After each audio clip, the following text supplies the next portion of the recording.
So wild card ಮುಖೇನ ಹೋಗಿದ್ದು ಅನ್ಕೊಂಡಿದ್ರಾ ಕೊನೆ ತನಕ ನಾನು ಉಳ್ಕೋತೀನಿ ಅಂತ?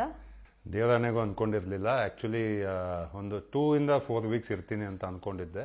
ಆ್ಯಂಡ್ ಏನು ಪ್ರಿಪೇರ್ ಆಗಿರಲಿಲ್ಲ ನಾನು. ಸೊ ಲಾಸ್ಟ್ 2 days ಇದ್ದಾಗ ನನ್ನ ಕಾಲ್ ಬಂತು, ಹಿಂಗೆ 2 daysಲ್ಲಿ ವೈಲ್ಡ್ ಕಾರ್ಡ್ ಎಂಟ್ರಿ ಅಂತ. ಸೊ ಏನು ಪ್ರಿಪೇರ್ ಆಗಿರಲಿಲ್ಲ. ಆ್ಯಂಡ್ ಮುಂಚೆನೂ ಯಾವತ್ತೂ ಬಿಗ್ ಬಾಸ್ ಸೀಸನ್ ನೋಡಿಲ್ಲ, ಒಂದು ಎಪಿಸೋಡು ವಾಚ್ ಮಾಡಿಲ್ಲ. So it was A direct entry. ಒಂಥರ ಬ್ಲೈಂಡ್ ಆಗಿ ಒಳಗಡೆ ಹೋದೆ. ಆ್ಯಂಡ್ ಹೋಗ್ತಿದ್ದಂಗೆ ಕ್ಲಾಶ್ ಆಯಿತು. ಆ್ಯಂಡ್ ಕ್ಯಾಪ್ಟನ್ ಆದೆ. ಆ್ಯಂಡ್ ಕ್ಯಾಪ್ಟನ್ಸಿ ಅಂತ ಒಂದು ಕಾನ್ಸೆಪ್ಟ್ ಟಾಸ್ಕ್ ಇತ್ತು. ಅಮೇಝಿಂಗ್ ಆಗಿ ಆಡಿದೆ. ಕಿಚನ್ ಚಪ್ಪಾಳೆ ಸಿಕ್ತು. ಅಲ್ಲಿಂದ ನನ್ನ ಕಾನ್ಫಿಡೆಂಟ್ ಕೆಳಗಡೆಯಿಂದ ಆಕಾಶದ ತನಕ ಹೋಯ್ತು. ಆ್ಯಂಡ್ ಅಲ್ಲಿಂದ ಅನ್ಸ್ಟಾಪಬಲ್ ಆಗಿತ್ತು ನನಗೆ ಜರ್ನಿ. ನೋಡದೆ ಹೋಗಿದ್ದೆ ಒಂದು ಪ್ಲಸ್ ಆಯ್ತು ಅಂತ ಅನ್ಸುತ್ತಾ? ನಾನು ಅದನ್ನೇ ಎಲ್ಲ ಇಂಟರ್ವ್ಯೂಲ್ಲೂ ಹೇಳಿದೆ. ತುಂಬಾ ಜನ ಅಲ್ಲಿ ಪ್ರಿಪೇರ್ ಆಗಿ ಬರ್ತಾ ಇದ್ರು. ಬಿಗ್ ಬಾಸ್ ಮನೇಲಿ ಪ್ರಿಪೇರ್ ಆಗಿ ಬಂದರೆ ಸರ್ವೈವ್ ಆಗಲ್ಲ. ಅನ್ಪ್ರಿಪೇರ್ಡ್ ಆಗಿ ಹೋಗ್ಬೇಕು. ಯಾಕಂದ್ರೆ ಲಾಸ್ಟ್ ಸೀಸನ್ನೇ ಬೇರೆ, ಈ ಸೀಸನ್ನೇ ಬೇರೆ. ಆ್ಯಂಡ್ ಲಾಸ್ಟ್ ಸೀಸನಲ್ಲಿ ಡಿಫ್ರೆಂಟ್ ವ್ಯಕ್ತಿತ್ವ ಇರ್ತಾರೆ.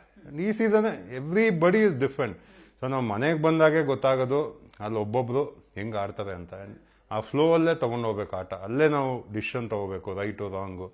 ಸೊ ಮೇ ಬಿ ಅಲ್ಲೇ ನಂಗೆ ಪ್ಲಸ್ ಆಯಿತು ಅಂತ ಅನ್ಸುತ್ತೆ. ಓಕೆ, ಈಗ ನೀವಂತೂ ಅಫ್ಕೋರ್ಸ್ ಫೇಮಸ್ ಆಗಿದ್ದೀರಾ. ನಿಮ್ಮ ಹೆಂಡತಿ ಮತ್ತೆ ಮಗನು ತುಂಬಾ ಫೇಮಸ್ ಆಗಿದ್ದಾರೆ ಗೊತ್ತಾ? ತುಂಬಾ ಕೇಳ್ತಾ ಇದ್ದೀನಿ, ಅದನ್ನ ಎಲ್ಲಾ ಕಡೆ ಹೇಳ್ತಾ ಇದಾರೆ. ಅಂಡ್ ಐ ನೋ, ಬಿಕಾಸ್ ನಮ್ಮ ಹೆಂಡತಿ ತುಂಬಾ ನೋಡಕ್ ಚೆನ್ನಾಗಿದ್ದಾರೆ, ವೆರಿ ಬ್ಯೂಟಿಫುಲ್. ಅದು ಎಲ್ಲಾ ಕಡೆ ಹುಡುಗಿರೇ ಹೇಳ್ತಾ ಇದ್ದಾರೆ. ನನ್ನ ಕಸಿನ್ಸ್ ತುಂಬಾ ಜನ ಹೇಳ್ತಾ ಇದ್ರು, ಅಕ್ಕ ಅವ್ರ ಹೆಂಡತಿ ಎಷ್ಟು ಚೆನ್ನಾಗಿದಾರಲ್ವಾ ಅಕ್ಕ ಅಂತ. ಮಗ ಆಕ್ಚುಲಿ ಫೋಟೋ ವಿಡಿಯೋಕ್ಕಿಂತ ಎದುರುಗಡೆ ಅಂತೂ ನೀವು ಇನ್ನೂ ಅಪ್ರಿಶಿಯೇಟ್ ಮಾಡ್ತೀರಾ ಅವ್ರನ್ನ. ಅದಕ್ಕೆ ತಾನೇ ನೀವು ಬಿದ್ದಿರೋದು. ಮತ್ತೆ ಮಗ ಫ್ಯೂಚರ್ ಅಲ್ಲಿ ಹೀರೋ ಅಂತ ನಾನು ಹೇಳ್ತಾನೆ ಇದ್ನಲ್ಲ ಯಾವಾಗ, ಐ ಆಮ್ ವೆರಿ ಲಕ್ಕಿ ಅಂತ. So very happy. ಸೊ ಅವ್ರು ಎಷ್ಟು ಖುಷಿ ಪಡ್ತಾ ಇದ್ದಾರೆ? ತುಂಬಾ ಖುಷಿ. ಯಾಕಂದ್ರೆ ಒಂದು ಅಪ್ರಿಶಿಯೇಷನ್ ನನ್ನ ಜರ್ನಿ ಜೊತೆ ಅವಳು ಬಂದಿದ್ದಾಳೆ. ಯಾಕಂದ್ರೆ ನಂಗೆ ಯಾರು PR ಇರಲಿಲ್ಲ. ಆ್ಯಂಡ್ ಪೋಸ್ಟ್ ಅವಳೇ ಮಾಡ್ತಾ ಇದ್ಲು, ಕಾಸ್ಟ್ಯೂಮು ಅವಳೇ ಡಿಸೈನ್ ಮಾಡಿ ಅವಳೇ ಹೊಲಿಸ್ತಾ ಇದ್ಲು. ನನ್ನ ಸೈಜ್ಗೆ ಯಾರು ಕೊಲ್ಯಾಬ್ ಸಿಗ್ತಾ ಇರಲಿಲ್ಲ ನನಗೆ. ಸೊ ನಾವೇ ಪರ್ಚೇಸ್ ಮಾಡಿ we have to stitch the costume. So ಅದು ತುಂಬ ಟ್ರಬಲ್ ಆಯಿತು ಅವಳಿಗೆ. ನನ್ನ ಬಿಸ್ನೆಸ್ ಇದೆ, ಜಿಮ್ ಇದೆ, ಅದನ್ನೇ ನೋಡ್ಕೊತಾ ಇದ್ಲು ಬೆಳಗ್ಗೆ ಹೋಗಿ ನೈಟ್ ತನಕ. ಸೊ ನನ್ನ ಜರ್ನಿಯಲ್ಲಿ ಅವಳಿಲ್ಲ ಅಂದರೆ ಕಂಪ್ಲೀಟ್ ಆಗ್ತಾ ಇರಲಿಲ್ಲ. ಈಗ ನೆನ್ನೆ ಸುದೀಪ್ ಸರ್ ಅಂದ್ರು, ಅಂದ್ರೆ ನಿಮ್ಮ ಒಂದು ಏನು ಫಿಸಿಕ್ಕಿಗೂ ನಿಮ್ಮ ವ್ಯಕ್ತಿತ್ವಕ್ಕೂ ಅದು ಮ್ಯಾಚ್ ಆಗಲ್ಲ, ಟೋಟಲಿ ಡಿಫ್ರೆಂಟ್ ಆಗಿದೆ ಅಂತೇಳಿ ಯಾವ್ದಾದ್ರು ಅನ್ಸಿದ್ಯಾ ನಿಮ್ಗೆ ಆತರ?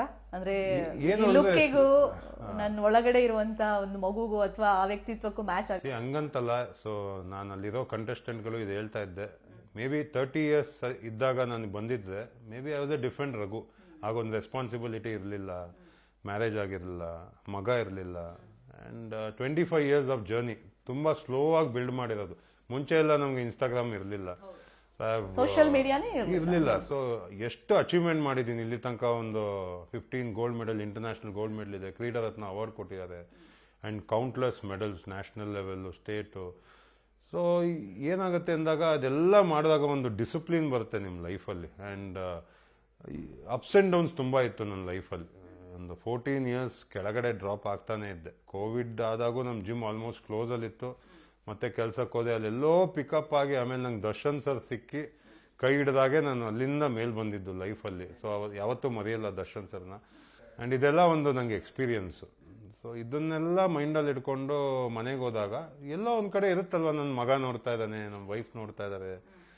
ಸೊ ನಮ್ಮನ್ನು ನೋಡಿ ಅವರು ತಪ್ಪಾಗಿ ಪೋರ್ಟ್ರೇಟ್ ಆಗಬಾರ್ದು ಅನ್ನೋ ಒಂದು ಮೈಂಡಲ್ಲಿತ್ತು. ಸೊ ನನಗೇನು ಅನಿಸ್ತೋ ಅದನ್ನು ಆಡ್ಕೊತ ಹೋದೆ. ನಿರ್ಭೀತ, ನಿಷ್ಪಕ್ಷಪಾತ, ವಿಶ್ವಾಸಾರ್ಹ ಸುದ್ದಿಗಳಿಗೆ ಮತ್ತೊಂದು ಹೆಸರಾಗಿರೋ ನ್ಯೂಸ್ 18 ಕನ್ನಡ ಈಗ ಆಪ್ನಲ್ಲೂ ಲಭ್ಯ ಇದೆ. ದಯವಿಟ್ಟು ಇಲ್ಲಿರೋ QR ಕೋಡ್ ಅನ್ನ ಸ್ಕ್ಯಾನ್ ಮಾಡಿಕೊಂಡು ಆಪ್ ಡೌನ್ಲೋಡ್ ಮಾಡೋದಕ್ಕೆ ಮರಿಬೇಡಿ. ನಿಮ್ಮ ಬೆಂಬಲ ಹೀಗೆ ಸದಾ ನಮ್ಮೊಂದಿಗಿರಲಿ. ಧನ್ಯವಾದ.